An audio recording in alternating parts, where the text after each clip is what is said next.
नमस्कार दोस्तों, मैं अर्पिता सिंह आप सबका स्वागत करती हूँ।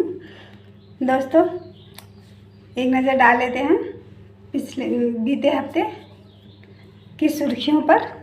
वीडियो हो सकता है लंबा हो, बट चीज़ें नहीं होंगी, सिर्फ सुर्खियाँ ही हैं जो एक हफ्ते में हुई। हमें यह आपको मंडे को ही ये वीडियो बनाना था, बट किसी प्रॉब्लम की वजह से हम नहीं बना पाए, इसलिए आज आपके सामने लेकर आए हैं। तो चलते हैं, एक नज़र डालते हैं कि बीते हफ्ते क्या क्या सुर्खियों में रहा। 6 अप्रैल बॉम्बे हाईकोर्ट द्वारा 100 करोड़ के वसूली प्रकरण में सीबीआई जांच का आदेश दिए जाने के बाद महाराष्ट्र के गृह मंत्री अनिल देशमुख जी ने इस्तीफा दे दिया है। चर्चा है देशमुख की जगह रागपा के दिलीप वालसे पाटिल जी को गृह मंत्री बनाया जा सकता है। फिलहाल वह राज्य के श्रम एवं आबकारी मंत्री हैं। देशमुख ने अपने इस्तीफे के पत्र में लिखा है कि एडवोकेट डॉक्टर जयश्री पाटिल की याचिका पर फैसला सुनाते हुए हाई कोर्ट ने सीबीआई को प्राथमिक जांच का आदेश दिया है, इसलिए नैतिक दृष्टि से मेरा पद पर बने रहना उचित नहीं लगता, अतः मुझे गृह मंत्री के पद से मुक्त किया जाए। और उनका यह इस्तीफा पत्र फिलहाल एक्सेप्ट कर लिया गया है महाराष्ट्र गवर्नमेंट की तरफ से। बता दें कि मुंबई के पूर्व पुलिस आयुक्त परमवीर ने मुख्यमंत्री उद्धव ठाकरे को 8 पेज का पत्र लिखा, जिसमें आरोप लगाया था कि गृह मंत्री देशमुख पुलिस अधिकारियों के जरिए प्रतिमाह 100 करोड़ रुपयों की वसूली करवाना चाहते थे। एसबीआई ने होम लोन की दरें बढ़ाई। बैंक ने होम लोन पर ब्याज दर 6.70 से बढ़ाकर 6.95 कर दिया है। नई दरें 1 अप्रैल से प्रभावी हो गई हैं। कोरोना संक्रमण फिर पहले जैसा हालात बनाता दिख रहा है। उत्तर प्रदेश में अब किसी भी सार्वजनिक समारोह में अब 100 लोगों के ही शामिल होने की अनुमति है। भारतीय मूल के अमेरिकी लेखक पत्रकार फरीद ज़कारिया ने अपनी चर्चित पुस्तक द पोस्ट अमेरिकन वर्ल्ड में लिखा कि बीते कई दशकों तक अमेरिका का दुनिया में वर्चस्व रहा है, मगर 21वीं सदी में अमेरिका का दबदबा घटकर शक्ति का केंद्र चीन तथा भारत जैसे देशों की तरफ खिसकता जाएगा। दम अली और तेरी जवानी मस्त मस्त जैसी कितनी ही रचनाओं को आवाज़ देने वाले ख्यात कव्वाल अफजाल साबरी जी का सोमवार को यानी कि 5 अप्रैल को निधन हो गया। भगवान उनकी आत्मा को शांति दे। उत्तर प्रदेश लोक सेवा आयोग ने ARO यानी समीक्षा अधिकारी, सहायक समीक्षा अधिकारी 2016 का अंतिम परिणाम घोषित कर दिया है। पेपर लीक होने के कारण प्रारंभिक परीक्षा दोबारा कराई गई थी। अब परीक्षा के सारे चरण पूर्ण हो गए हैं। अब परिणाम आ गया है। 303 पदों की भर्ती होनी थी, लेकिन 260 अभ्यर्थी ही सफल हुए हैं, जबकि 43 पदों के लिए योग्य अभ्यर्थी नहीं मिले, इसलिए 43 पद खाली रह गए। महामारी के बढ़ते मामलों से शेयर बाजारों में दहशत। 1400 अंक से अधिक टूटा सेंसेक्स इंट्राडे में। इलाहाबाद के बहुचर्चित डॉक्टर बंसल हत्याकांड की साजिश उनके दुश्मनों ने मिलकर नैनी जेल में रची थी और भाड़े के हथियारों से वारदात कराई गई थी। एसटीएफ ने करीब 4 साल बाद प्रतापगढ़ के शूटर शोएब को गिरफ्तार कर इस सनसनीखेज हत्या से पर्दा उठाया। जीवन ज्योति अस्पताल के संचालक डॉक्टर बंसल की हत्या जमीनी विवाद के चलते कराई गई थी। इंडो नेपाल बॉर्डर से सटे बहराइच राजकीय मेडिकल कॉलेज में विशेषज्ञ चिकित्सक तैयार होंगे। मेडिकल कॉलेज में 40 विषयों से पीजी कर सकेंगे चिकित्सक। बीसीसीआई की भ्रष्टाचार रोधी इकाई एसीयू के नए प्रमुख शब्बीर हुसैन से एकदम खंडावाला ने वो मतलब नहीं चाहते हैं कि भारत में सट्टेबाजी वैध की जाए, क्योंकि इससे उन्हें आशंका है कि मैच फिक्सिंग का मामला हो सकता है। तो अगर ऐसा होगा तो मैच फिक्सिंग का भी खतरा रहेगा, इसलिए वो ये नहीं चाहते कि इसी सट्टेबाजी को वैध किया जाए। हालांकि कई यूरोपियन कंट्री में ये वैध है, बट हमारे यहाँ भी नहीं है और ना ही वो चाहते हैं। 100 से अधिक लोगों को लेकर जा रही नाव बीते रविवार यानी 4 अप्रैल को मालवाहक जहाज से टकराने के बाद ढाका की शीतलाख्या नदी में डूब गई। हादसे में 27 लोगों की मौत। ईडी ने कोयला तस्करी कांड के मुख्य आरोपी अनूप माझी उर्फ लाला की संपत्ति को अपने कब्जे में ले लिया, जो कि करीब 165.86 करोड़ रुपए है। राफेल के सौदे को लेकर भाजपा और कांग्रेस एक बार फिर से आमने सामने, मतलब आरोप प्रत्यारोप के लिए। एक नई अध्ययन से पता चला है कि एड्स रोगियों में दिल की बीमारी को बढ़ा सकती है बीपी की दवा। म्यांमार में तख्तापलट का विरोध करने के लिए लोकतंत्र समर्थक रोज नए तरीके अपना रहे। बीते रविवार 4 अप्रैल को लोकतंत्र समर्थकों ने ताली बजाकर अपना विरोध जताया। कोरोना की दूसरी लहर बच्चों को ज़्यादा प्रभावित कर रही है। अब आते हैं 7 अप्रैल। मई में सरकारी विमान कंपनी की बिक्री प्रक्रिया शुरू हो जाएगी। उनके पास कुल 45,863 करोड़ की संपत्ति है। एयर इंडिया को खरीदने के लिए टाटा ग्रुप और स्पाइसजेट को चुना गया है। बाहुबली विधायक मुख्तार अंसारी को रोपड़ से बांद्रा ले जाने के लिए सुरक्षा कार्डों और छोटे रास्तों की तलाश के लिए टीम को कई टुकड़ों में बांटकर विभिन्न मार्गों से रवाना किया गया। अलग अलग रास्तों से जाने की वजह से यूपी पुलिस के जवान रास्ते में ही रास्ता भटक गए। उसके बाद पंजाब पुलिस ने अपने वाहनों को उन्हें रास्ता दिखाने के लिए भेजा। तब जाकर कहीं रात में 2:30 बजे यूपी पुलिस की पहली गाड़ी रोपड़ जेल पहुंची, पहली टीम। उसके बाद सुबह 8:30 बजे तक यह सिलसिला चलता रहा। अंतर्राष्ट्रीय मुद्रा कोष IMF ने मंगलवार को कहा कि भारतीय अर्थव्यवस्था महामारी से तेजी से उभर रही है। 2021 में इसकी आर्थिक दर वृद्धि बढ़कर 12.5% पहुँच सकती है, यानी भारत का विकास दर चीन के विकास दर से 4% ज़्यादा रहेगा। लेकिन महामारी की वजह से जोखिम पूरी तरह खत्म नहीं हुई है। बाजार नियामक सेबी ने कहा कि शीर्ष 500 सूचीबद्ध कंपनियां अप्रैल 2020 के बाद एक ही व्यक्ति को चेयरमैन व प्रबंध निदेशक MD और CEO नहीं बना सकेंगे। अब उत्तर प्रदेश में प्रधानों, प्रमुखों और जिला पंचायत अध्यक्षों को भी मिलेगा प्रशिक्षण। बीते मंगलवार 6 अप्रैल को लखनऊ विश्वविद्यालय के वरिष्ठ शिक्षक डीन कला संकाय पद्मश्री प्रोफेसर ब्रजेश कुमार शुक्ला जी का कोरोना से निधन हो गया। भगवान उनकी भी आत्मा को शांति दें और हम सभी विद्यार्थियों की तरफ से उन्हें श्रद्धांजलि। टोक्यो ओलंपिक से हटा उत्तर कोरिया। इजराइल में सरकार गठन के लिए राष्ट्रपति ने नेतन्याहू को चुना। बीते सोमवार रूसी राष्ट्रपति व्लादिमीर पुतिन ने सोमवार को एक ऐसे कानून पर दस्तखत किया जो उन्हें 2 कार्यकाल तक राष्ट्रपति बने रहने की अनुमति देता है। शिनजियांग हांगकांग में मानवाधिकार हनन पर प्रतिबंध के खिलाफ चीन ने जापान को चेताया। दक्षिण व पूर्वी सागर में चीनी गतिविधियों में लगातार वृद्धि देखते हुए अमेरिका, जापान और फिलीपींस ने भी जवाबी कार्रवाई की। चीन ने एक और जंगी बेड़ा विवादित क्षेत्र में रवाना किया है, जबकि अमेरिका ने पूर्व और दक्षिण चीन सागर में विमान वाहक पोत खाना कर दिया है, उन्होंने भी रवाना कर दिए हैं। वहीं जापान ने 2024 तक यहाँ F-35 लड़ाकू विमान तैनात करेगा। 8 अप्रैल पे आते हैं।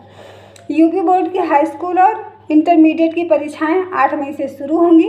हाई स्कूल की परीक्षा 25 मई और इंटरमीडिएट की परीक्षा 28 मई को संपन्न होगी।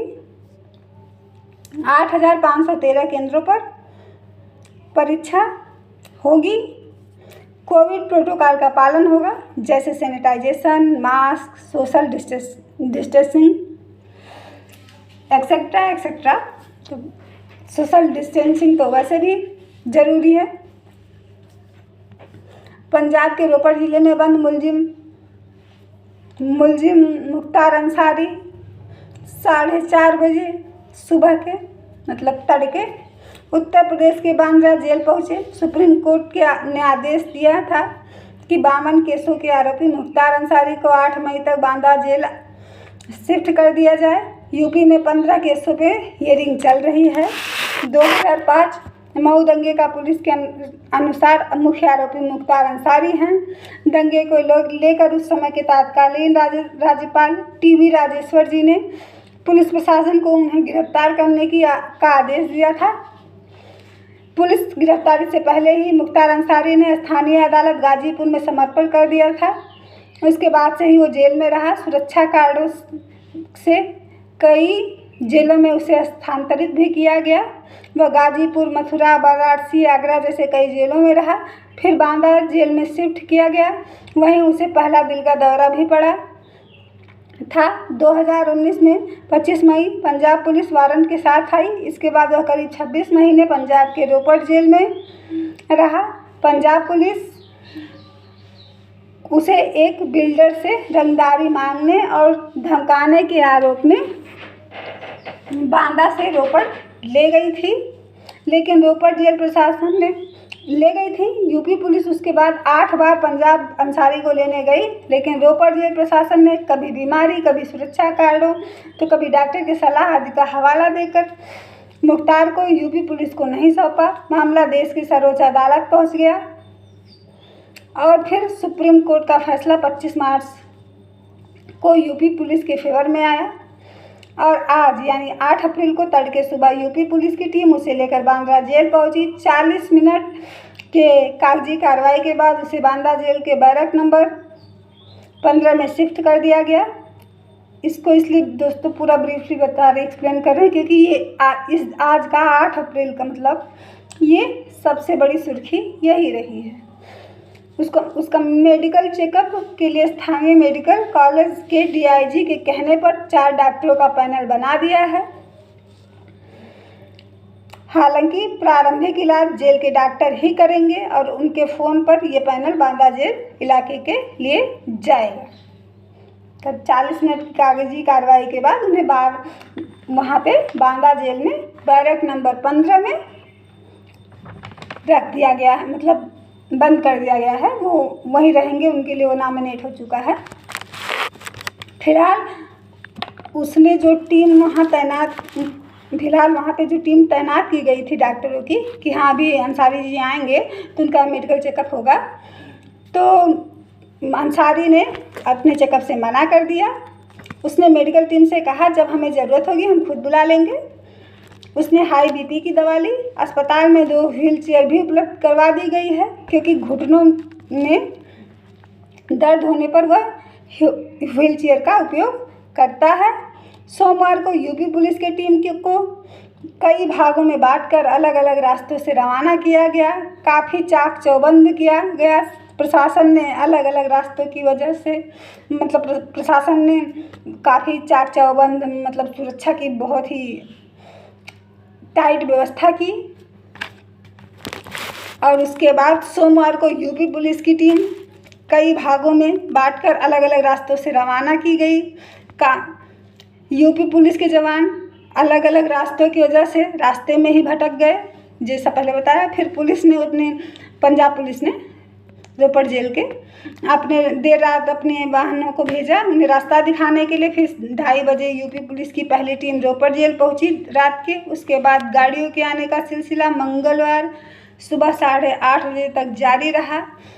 जिसमें 50 गाड़ियां तो मीडिया कर्मियों की थी, जो रोपड़ से बांदा भी आई। आधा सैकड़े से भी ज़्यादा यूपी पुलिस के जवान की टीम अलग अलग हिस्सों में बंटकर अलग अलग रास्तों से गई थी, लेकिन वापसी सभी की एक साथ हुई, जिसमें आईपीएस रैंक के ऑफिसर, एसआई, दरोगा, कांस्टेबल जैसे, यानी कि डीआईजी को छोड़कर बाकी सारे रैंक के ऑफिसर जो उत्तर प्रदेश की अलग अलग जगहों से चयनित किए गए थे, अंसारी के काफिले में, अंसारी को मतलब लेने गए थे। अंसारी के काफिले में आगे पीछे पुलिस, बीच में मुख्तार की एम्बुलेंस और उसके थोड़ा पीछे 50 गाड़ियां मीडिया कर्मियों की एक साथ बांदा जेल पहुंची। ये काफिला एक ऐसे मुलजिम की सुरक्षा के लिए था जिसके ऊपर 52 मुकदमे दर्ज हैं, साबित एक भी नहीं, न यूपी न पंजाब। 13 साल से वह जेल में है, अलग अलग जेलों में, मतलब वह 5 बार विधायक बन चुका है, जिसमें 3 बार तो उसने चुनाव जेल में ही रहकर जीता, बसपा के सीट से। वर्तमान में वह बसपा से घोसी विधानसभा, मऊ जिला के घोसी विधानसभा से विधायक हैं। बसपा के सीट से जब दंगा हुआ, मतलब बसपा के सीट से इस टाइम वो घोसी विधानसभा से हैं, लेकिन जब ये दंगा हुआ था जिसके आरोप में इन्होंने आत्मसमर्पण करा था, तब ये निर्दलीय विधायक थे, लेकिन माना जा रहा था कि सपा के मुखिया मुलायम सिंह यादव का हाथ इनके सर पर है, इसलिए इन्होंने ये दंगा करवाया। लेकिन ये भी है कि कभी भी मुख्तार अंसारी ने सपा से कोई इलेक्शन नहीं लड़ा है, एक बार निर्दलीय रहे हैं, 4 बार उन्होंने और जो इलेक्शन लड़ा है वो बसपा के सीट से ही लड़ा है। फिलहाल वह सही सलामत पहुंच गए हैं, जेल बंदियों को बदल दिया गया है, बांदा जेल में 4 जेलर भी तैनात कर दिए गए हैं। एक बार वह किसी बुलेट प्रूफ एम्बुलेंस से सुनवाई के लिए आए थे, एक मतलब उनकी सुनवाई हो रही थी हेयरिंग, तो उसी के दौरान वो किसी बुलेट प्रूफ एम्बुलेंस से आ गए थे। अब वो एम्बुलेंस गायब हो गई है। पंजाब में एक लावारिस एम्बुलेंस भी मिली थी उसी टाइम। अब दोनों एम्बुलेंस के तार बाराबंकी से जुड़े हुए हैं, हो सकता है इसीलिए उनकी पहली हियरिंग बाराबंकी में ही हो। और यह खबर, जैसे कि हमने कहा, आज की सबसे मतलब 8 अप्रैल की सबसे बड़ी खबर थी। 9 अप्रैल कोरोना की दूसरी लहर ज़्यादा खतरनाक, खासकर गैर चुनावी प्रदेशों में। काशी में ज्ञानवापी मस्जिद के पुरातात्विक सर्वेक्षण को मंजूरी मिल गई है। वाराणसी फास्ट ट्रैक कोर्ट के जज आशुतोष तिवारी ने प्राचीन मूर्ति स्वयंभू ज्योतिर्लिंग भगवान विश्वेश्वर नाथ की याचिका पर बृहस्पतिवार को यानी 8 अप्रैल को यह फैसला दिया। बीजापुर नक्सली हमले में हमारे 24 जवान भाई शहीद और 31 घायल हुए थे और एक कोबरा कमांडो को नक्सलियों ने अगवा कर लिया था, जिन्हें नक्सलियों ने बिचौलिए पक्ष से यह कहकर रिहा किया कि हम कोई हिंसा नहीं चाहते, आप सरकार से कहो आदिवासी बंदियों को रिहा करें, हम इन्हें रिहा कर रहे हैं। वैसे बीजेपी के ही 2 विधायकों को नक्सलियों को ट्रैक्टर और बाकी सामान उपलब्ध करवाने के आरोप में गिरफ्तार किया गया है। भारत, अमेरिका, चीन करेंगे वैश्विक वृद्धि की अगुवाई। मुलजिम मुख्तार अंसारी को एक पंखा और एक पानी का घड़ा जेल प्रशासन द्वारा मुहैया करवा दिया गया है। कुछ भी हो, हाँ तो माननीय विधायक मुख्तार अंसारी ही।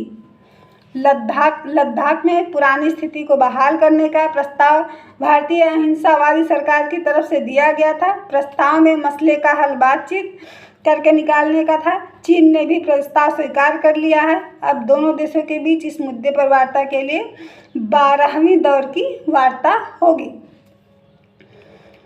मीडिया और सरकार के अनुसार पड़ोसी देश चीन का ये सकारात्मक पहल है। आपको बता दें, चीन ने ऐसी सकारात्मक पहल 11 बार भी दिखा चुका है। वो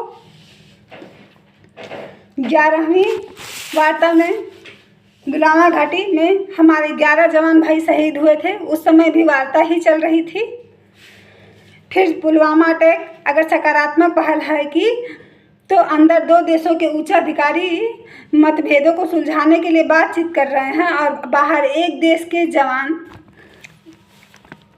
एक देश के जवान वार्ता के शर्ता अनुसार निहत्थे आते हैं और हमारे देश के मतलब पूरे शस्त्र के, एक देश के जवान पूरे शस्त्र के साथ जाते हैं और हमारे देश के जवान निहत्थे, क्योंकि उसमें ये शर्त थी कि कोई हथियार लेकर नहीं आएगा, जबकि वो पूरी मतलब अपनी तैयारी के साथ आए थे। हमारे जवान भाई निहत्थे थे और वो इसीलिए शहीद हुए क्योंकि दूसरी तरफ की पूरी तैयारी से आए थे।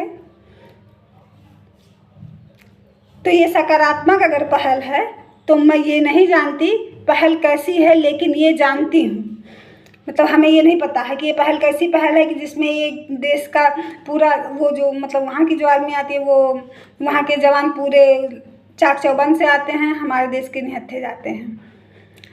ये सकारात्मक पहल में है कि क्या, हमें इससे नहीं मतलब, लेकिन ये जानती हूँ कि हमें अपने सरकार से ज़्यादा अपने आर्मी पर भरोसा है और उनका शौर्य भारत के हर नागरिक को गौरवान्वित करता है। जितना कि सरकार हमें शर्मिंदा करती है उतना ही हमारा सैन्य विभाग यानी कि सेना हमारे जवान हमें गौरवान्वित करते हैं। निहत्थे होकर भी एक कदम भी भारतीय सीमा में चीनी सैनिकों को पैर नहीं रखने दिया, भले ही वो शहीद हो गए। सरकार और मीडिया का नहीं जानती, लेकिन देश के हर आम आदमी के अंदर वो आग जल रही है। कोई भी उन नौजवान भाइयों के बलिदान को नहीं भूला है जो सिर्फ और सिर्फ गलत कूटनीति के भेंट चढ़े। हमारे देश की केंद्र सरकार चाहे वो राजनीति हो या कूटनीति दोनों में फिसड्डी साबित रही, फिसड्डी ही रही है इन दोनों कार्यकाल में। और ऐसे में यह पहल कैसी है इससे हमें कोई मतलब नहीं है। करीब आधा सैकड़ा सेना की गाड़ियां जिसके रंग एक जैसे, इंटेलिजेंस ब्यूरो ने अपना काम किया, सेना के कमांडर को इन्फॉर्म कर दिया गया बाई रोड जाने में खतरा है, सुरक्षा मंत्रालय को भी इस बात की खबर कर दी गई, लेकिन हमारे देश की आर्मी का कमांडर देश के शासन से सारी परिस्थितियां बताकर वायुयान की मांग करता है। तो हमारी फिसड्डी सरकार के पास वायुयान नहीं है। चुनाव के लिए हमारे जवान चुनाव के लिए उनके पास वायुयान है, लेकिन जो मौजूदा परिस्थिति थी उसको देखते हुए हमारे जवानों के लिए उनके पास विमान नहीं था, जो कि हमारे लिए मरने मिटने बॉर्डर पे बैठते हैं। ये संसद में केवल चिल्लाना जानते हैं। ऐसे में कितने भी राफेल ले आओ, नकारा सरकार के गलत कूटनीति की वजह से हमारे जवान भाई शहीद होते ही रहेंगे। 10 अप्रैल सुप्रीम कोर्ट ने अंधविश्वास, काला जादू व जबरन धर्मांतरण पर नियंत्रण की मांग वाली याचिका को खारिज करते हुए फैसला दिया है। प्रत्येक बालिग को अपना धर्म चुनने की आज़ादी है। इलाहाबाद हाईकोर्ट ने कहा, जमानत देना या ना देना स्थानीय कोर्ट के विवेकाधिकार पर निर्भर करता है।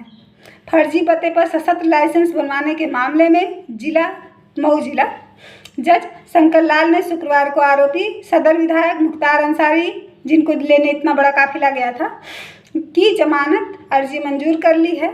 मामले से जुड़े अन्य आरोपियों को पहले ही जमानत मिल चुकी है। अब ये रोपड़ जिले में जेल में थे, इसलिए इन्हें थोड़ा लेट हो गया। राम मंदिर निर्माण की 2 दिन की बैठक आज से, किसानों को राहत नहीं बढ़ेगी, मतलब उनको नहीं बढ़ेगी गैर यूरिया खाद की कीमतें, इसलिए किसानों को राहत दिया गया है, सरकार ने दिया है। तेल खपत 21 साल बाद पहली बार घटी, तो भी संक्रमण की वजह से, क्योंकि अभी लोग ज़्यादा ही कुछ सोशल डिस्टेंसिंग का पालन कर रहे हैं, इस वजह से घर में ही रह रहे हैं। फिलहाल वैसे कोई लॉकडाउन जैसी परिस्थिति नहीं है, बट फिर भी वैक्सीन की कमी से कई राज्यों में टीकाकरण बंद। किसान आंदोलन के चलते बाधित हो रहे नोएडा दिल्ली मार्ग के मसले पर सुनवाई के दौरान शीर्ष अदालत ने कहा, हम पहले भी कह चुके हैं, सार्वजनिक सड़कें बंद नहीं होनी चाहिए और यही फैसला आज भी है। अगली सुनवाई 19 अप्रैल को होगी। जस्टिस कौल ने सरकार से कहा, हमें इससे कोई मतलब नहीं कि आप लोग इस मसले का निपटारा कैसे करते हैं, आप राजनैतिक या प्रशासनिक तरीके से या न्यायालय के जरिए इसका समाधान चाहते हैं, यह आपको तय करना है। 5 दिन में ही 6 लाख से अधिक संक्रमित कोरोना मरीज। लेकिन दोस्तों हम बता दें कि यह रिपोर्ट मीडिया की है, स्वास्थ्य मंत्रालय का ये आंकड़ा नहीं है।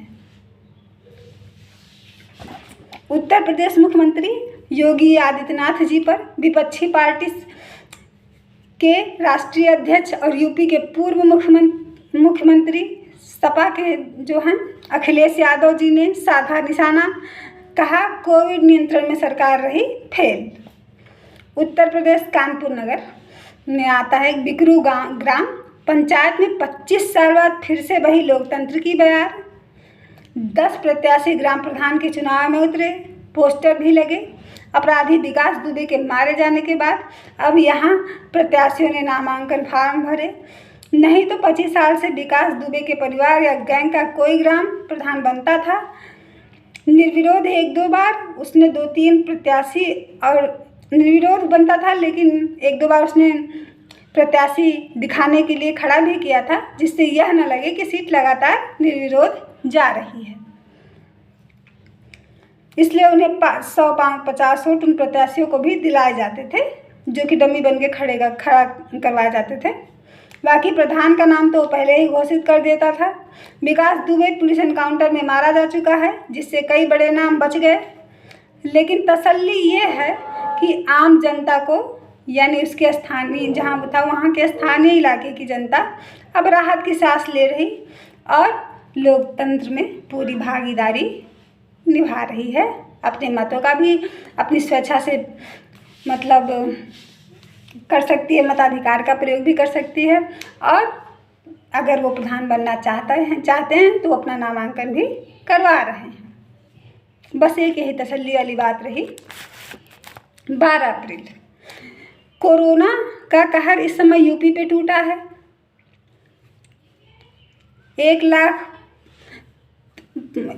15,353 नए मरीज, 67 की मौत। मंदिरों में प्रसाद चढ़ाने और कलावा बांधने पर भी रोक। कोचिंग संस्थान भी बंद। जिन स्कूलों में परीक्षा वह खुले रहेंगे। पूरे देश की बात करें तो एक दिन में 800 की मौत। पहली बार देश में 11 लाख सक्रिय मरीज। रेमडेसिविर इंजेक्शन के निर्यात पर रोक।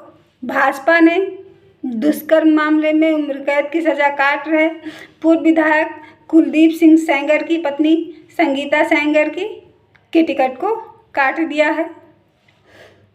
IIT बॉम्बे के एक अध्ययन में SBI के पिछले 5 वर्ष में SBI ने जीरो बैलेंस खातों पर 300 करोड़ रुपए वसूलने की बात का खुलासा करा है। इस हिसाब से SBI ने जिस तरह से पैसे वसूल किए हैं वह RBI के नियमों का उसमें पूरी तरह से उल्लंघन होता है। जो आंकड़ा IIT बॉम्बे ने पेश किया है कि इन्होंने जो मतलब जीरो बैलेंस का खाता, जो जनधन खाता था, उससे भी इन्होंने पैसे वसूले हैं, और ये RBI का जो नियम है उसमें उसका पूरी तरह से उल्लंघन हुआ है। अब आगे कोर्ट क्या करती है ये आने वाला समय बताएगा। धन्यवाद। इस हफ्ते की यही सुर्खियाँ थी। फिर मिलेंगे, तब तक के लिए जय हिंद, जय भारत।